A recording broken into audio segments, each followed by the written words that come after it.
Firing करनी पड़ी, उपद्रवियों ने पथराव किया, उपद्रवियों ने फायरिंग वाली बात तक सामने आई है। गाड़ियों को आग के हवाले कराया गया और अब पुलिस इन्हीं तंग गलियों में पेट्रोलिंग कर रही है ताकि लोगों के जहन में बात बताई जा सके कि सब कुछ सामान्य की तरफ हो चला है। जर्नलिस्ट रवि गुप्ता के साथ अमित गंजू, न्यूज 18 संभल। और संभल में पथराव की घटना पर मुरादाबाद के कमिश्नर ने बताया कि अभी स्थिति सामान्य है, लगातार निगरानी की जा रही है, मामले की जांच जारी है और उसके आधार पर कार्रवाई होगी। वहां पर मस्जिद के सामने गाड़ियों में आग लगाई गई, पीछे से मस्जिद के धुआं उठता दिखाई दे रहा है और इसको अलग तरीके से उस पिक्चर को प्रेजेंट किया जा रहा है। मस्जिद के ऊपर पथराव उसी भीड़ ने किया। मस्जिद को क्षति पहुंची कि नहीं इसका आकलन अभी बाकी है, उसको बाद में करेंगे। पर अनायास ही वहां पर खड़ी गाड़ियों को जलाया गया, अनायास ही वहां पर लोग इकट्ठा हुए जिसकी कोई वजह नहीं थी। वहां पर पूरी चीजों को डिस्टर्ब करने की कोशिश की गई। कोर्ट की लड़ाई कोर्ट के जरिए होती है, इकट्ठा होकर पत्थरबाजी के जरिए नहीं। तो निश्चित रूप से उनको उकसाया गया इस बात के लिए। अगर लोग संजीदा थे इस मामले को लेकर तो ऊपर भी कोर्ट्स हैं, अदालतें हैं, वहां पर ये काम किया जा सकता था। पर ये जानबूझ के पूरी घटना को अंजाम देने का प्रयास किया गया। संयोग से हमने बहुत समय रहते इसको कंट्रोल कर लिया। अफसोस की बात है कि उसमें जाने भी गई, लोग घायल भी हुए। देसी बंदूक का इस्तेमाल, जिस देसी बंदूक पे जो वो छर्रे इस्तेमाल होते हैं, जो गोलियां इस्तेमाल होती हैं, उनकी अभी तक बात आई है। पूरी पोस्टमार्टम रिपोर्ट मैंने देखी नहीं है, पर प्रथम दृष्टया एक बच्चे को पॉइंट ब्लैंक रैंक से भी गोली मारी गई है।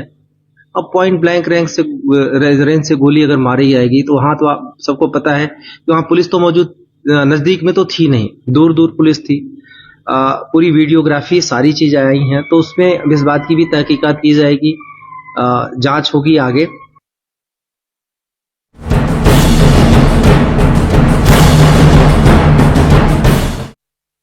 संभल बवाल पर अखिलेश यादव ने बीजेपी पर तीखे आरोप लगाए हैं। साथ ही अखिलेश यादव ने प्रशासन पर भी सवाल उठाए।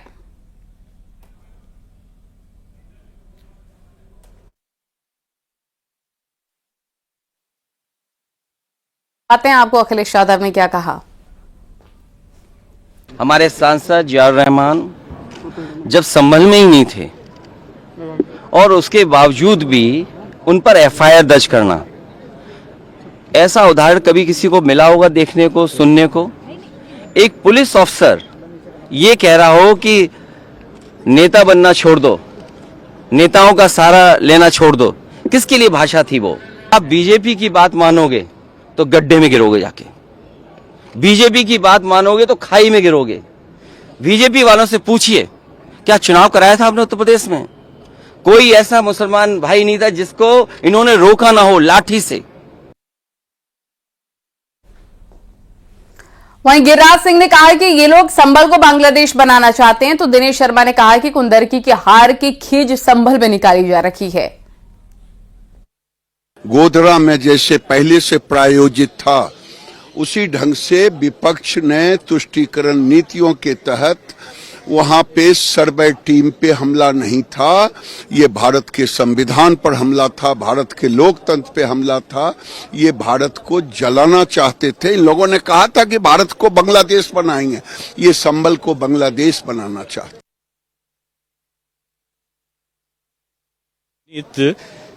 वो लाशों पर राजनीति करने का ख्वाब देखते हैं।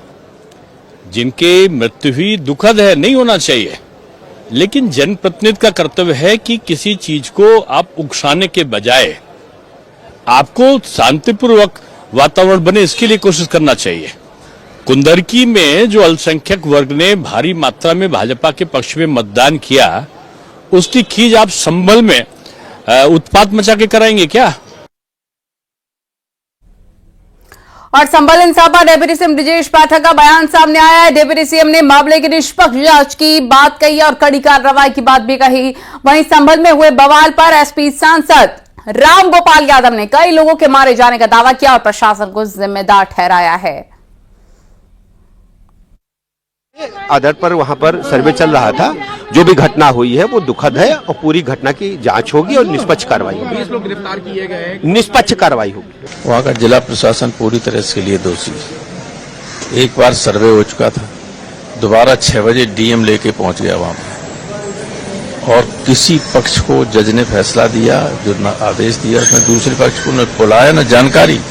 ऐसा कभी होता नहीं। अगर इस तरह से होगा, इस तरह से जज फैसले करने लगे, सारे देश में आग लगा देंगे ये लोग। तो सर, आप संभल वाला इशू उठाएंगे? बिल्कुल उठाएंगे। मैंने 267 का नोटिस दिया है। हाउस सारी कार्रवाई रोक के संभल के इशू पर चर्चा होनी चाहिए। दोषी लोग कार्रवाई करें। तो कई लोग मारे गए, सीधी गोली चला रहे थे, आपने देखा होगा। कह रहे थे पुलिस वाले गोली चलाओ, सब लोग गोली चलाओ। संभल बवाल में एसपी सांसद जियाउर रहमान बर पर भी केस दर्ज हुआ है। बर पर लोगों को भड़काने का आरोप है। जियाउर रहमान ने कहा कि दोबारा सर्वे की क्या जरूरत थी। वहीं पूर्व मंत्री सिद्धार्थनाथ सिंह ने समाजवादी पार्टी को अराजक तत्वों की हमदर्द बताया है।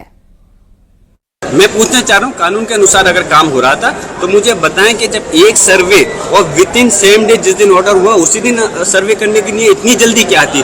क्या कोर्ट का ऐसा आदेश था कि सेम डे आप विद इन 1 आवर के अंदर आपको सर्वे करना है? इतनी इमरजेंसी क्या थी कि आप विद इन 1 वीक भी सर्वे कर सकते थे, 2-3 डेज कर सकते थे। लेकिन एक सर्वे कंप्लीट होने के बाद डीएम, एसपी और सब कमिश्नर, जो कि सर्वे कमिश्नर थे, उन्होंने कहा हमारा सर्वे कंप्लीट हो गया। हमने पूछा कुछ करना हो तो अभी फाइनल कर लो, बोले नहीं कंप्लीट हो चुका, हम सिर्फ रिपोर्ट जमा करेंगे। दूसरा सर्वे करने की आवश्यकता क्या थी? दूसरा सर्वे अगर वो करना चाहते थे तो कोर्ट का आदेश लेते, उसके बाद सर्वे करते। अगर अपनी तानाशाही पे वो लोग अड़े हुए थे फिर भी सर्वे करना था तो एक समन्वय समिति बनाते, लोगों को आपस में मिलकर उसके बाद कॉन्फिडेंस में लेके करना चाहिए था। एक मॉब की शक्ल में जय श्री राम के नारे लगा करके आप सर्वे करने जा रहे हो, लोगों के अंदर क्या मैसेज देना चाहते हैं? वहाँ साजिश थी पहले से। साजिश पुलिस प्रशासनिक अधिकारियों की साजिश थी। उन्होंने प्राइवेट असले लेकर के आए थे, उन्होंने खुद अपने हाथ से गाड़ियों में आग लगाई है और खुद प्राइवेट असलों से फायरिंग कर करके। और मैं चाहता हूं कि इसकी न्यायिक जांच होनी चाहिए उन अधिकारियों के खिलाफ जो इसके अंदर दोषी हैं। 3 हत्या का मुकदमा दर्ज और जेल की सलाखों के बीच में जाना चाहिए। अराजक तत्व मिलते हैं और जो हरकतें करते हैं, जिस प्रकार से आपने संभल में भी देखा और भी पूर्व में भी देखा, उत्तर प्रदेश में समाजवादी पार्टी के लीडर उनके सपोर्ट में खड़े होते हैं, न ही कानून व्यवस्था के। और यही बयान रामगोपाल यादव जी का भी दर्शाता है कि वो पुलिस पे उंगली उठा रहे हैं, नहीं जिन लोगों ने पथराव किया और जिन लोगों ने गोली चलाई। और एक कोर्ट के ऑर्डर होने के बावजूद भी वहां पे शांतिपूर्वक जब चल रहा है सर्वे, वो कोर्ट का ऑर्डर है, तो उसके बाद वो इस प्रकार के बयानबाजी करते हैं तो कहीं ना कहीं सांप्रदायिकता को वो आग लगाने का काम भी करते हैं। और वहीं संभल सांसद जियाउर रहमान बर्क ने अपने खिलाफ केस दर्ज किए जाने को साजिश बताया, तो वहीं अवधेश प्रसाद ने पुलिस पर गंभीर आरोप लगाए हैं।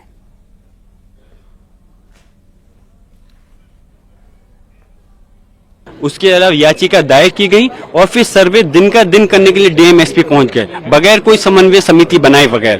खैर उस दिन हम लोग भी मौजूद थे, हमने बहुत सुकून के साथ सर्वे कराया, कमेटी चली गई। जुमे के दिन हमारे नमाज पढ़ने से हमारे लोगों को रोका गया, हमने माहौल बनाया, हमने नमाज पढ़वाई और बहुत से लोग नहीं पढ़ पाए इनकी अत्याचार की वजह से, फिर भी सुकून रहा।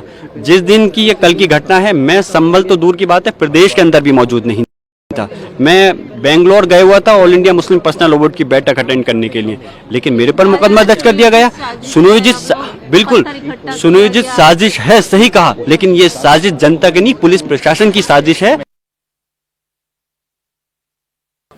ये संभल की घटना बहुत ही दर्दनाक है, दिल को दहलाने वाली है और इस घटना की निंदा करने के लिए मैं समझता हूं कोई शब्द नहीं है। जितनी निंदा की जाए वो थोड़ी है, निंदा करने के लिए कोई शब्द नहीं। ये सच बात यह है कि उपचुनाव जो हुए हैं प्रदेश में, उस उपचुनाव में भारतीय जनता पार्टी ने और सरकार तंत्र ने नंगा नाच किया। और संभल हिंसा पर साक्षी महाराज का बड़ा बयान, हाथ में पत्थर होगा तो हाथ तोड़ेंगे। पुलिस पत्थर लेकर नहीं गई थी, ये सुनियोजित साजिश थी। पत्थर से नहीं, संविधान से देश चलेगा। संभल की घटना को लेकर आज लोकसभा भी स्थगित हो गई, हंगामा काफी हुआ। वहीं अपोजिशन आरोप लगा रहा है कि सरकार के इशारे पर प्रशासन ने गोलियां चलाई। ये विपक्ष का आरोप निराधार है। अगर मैं ये कहूं कि विपक्ष के इशारे पर, षड्यंत्र के आधार पर पुलिस के ऊपर पत्थरबाजी हुई तो कैसा लगेगा? वहां पत्थरबाजी हुई, पुलिस पत्थर लेकर के नहीं आई थी, पुलिस ये रोड़े लेकर के नहीं आई थी। पूरी संभल की सड़कें रोडों से पत्थरों से भरी पड़ी हैं। तो ये एक षड्यंत्र था, पूर्व से सुनियोजित था, उसी का परिणाम है और ये दुर्भाग्यपूर्ण है। इसकी हम निंदा करते हैं और योगी जी से प्रार्थना करते हैं कि इसमें कड़ी से कड़ी कार्रवाई करें ताकि फिर कोई इस प्रकार की हिमाकत न कर सके। और संभल की जामा मस्जिद में सर्वे के आदेश पर ओवैसी ने सवाल उठाए हैं। ओवैसी ने कोर्ट के फैसले को गलत बताया और बिना मुस्लिम पक्ष की इजाजत के सर्वे की बात कही है। पर कोर्ट की तरफ से बगैर मस्जिद के जिम्मेदारों को, कमेटी को सुने उन्होंने एक एक्स पार्टी ऑर्डर पास कर दिया, वो गलत है। दूसरा यह है कि एक बार तो आपने गलत ऑर्डर दिया, सर्वे हो गया, दूसरा सर्वे जब किया आपने किसी को इत्तला नहीं दी। तीसरी बात यह है कि पुलिस का ये काम था कि मस्जिद कमेटी को कॉन्फिडेंस में लेते या वहां की पीस कमेटी को। चौथी बात यह है कि जो सर्वे करने लोग आ रहे हैं वो प्रोवोकेटिव स्लोगन्स लगा कर आ रहे हैं, वो वीडियो उसका है, पब्लिक डोमेन में है। और उसके बाद जो वहां पर वायलेंस हुआ जिसमें 3 मुसलमानों को गोली लगी, उनकी मौत हुई, हम इसका कंडेम करते हैं। ये फायरिंग नहीं बल्कि मर्डर है। और जब से बाबरी मस्जिद राम मंदिर का जजमेंट आया, जिस बात को मैं पर्टिकुलरली कह रहा हूं कि उस जजमेंट के बाद ये सब चीजें खुलेंगी और एक के बाद एक खुल रही हैं। नगीना से सांसद और आजाद समाज पार्टी के अध्यक्ष चंद्रशेखर आजाद ने कहा, संभल की घटना में 4 लोगों की जान गई। हिंसा किसी चीज का हल नहीं, हर हिंसा के पीछे कोई कारण होता है, उसे जानना जरूरी है।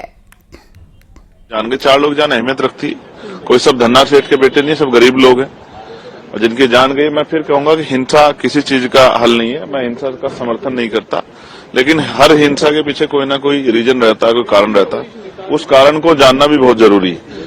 और जिस तरह से लगातार कभी किसी धार्मिक स्थल पे, कभी किसी धार्मिक स्थल पे बार बार जो है अपना आधिपत्य दिखाने की और उसको उसके साथ जो है उसको अपने हिस्से में लेने की जो एक कवायद चल रही है, ये देश के लिए अच्छी नहीं है, देश में नफरत फैलाएगी, नुकसान। और बड़ी खबर, संभल बवाल पर राहुल गांधी का बड़ा बयान, जल्दबाजी भरा रवैया बेहद दुर्भाग्यपूर्ण है, सभी पक्षों को बिना सुने कार्रवाई की गई है, असंवेदनशील तरीके से कार्रवाई की गई। असंवेदनशील कार्रवाई ने माहौल को बिगाड़ दिया। हिंदू मुसलमान के बीच दरार पैदा करना देश के हित में नहीं है।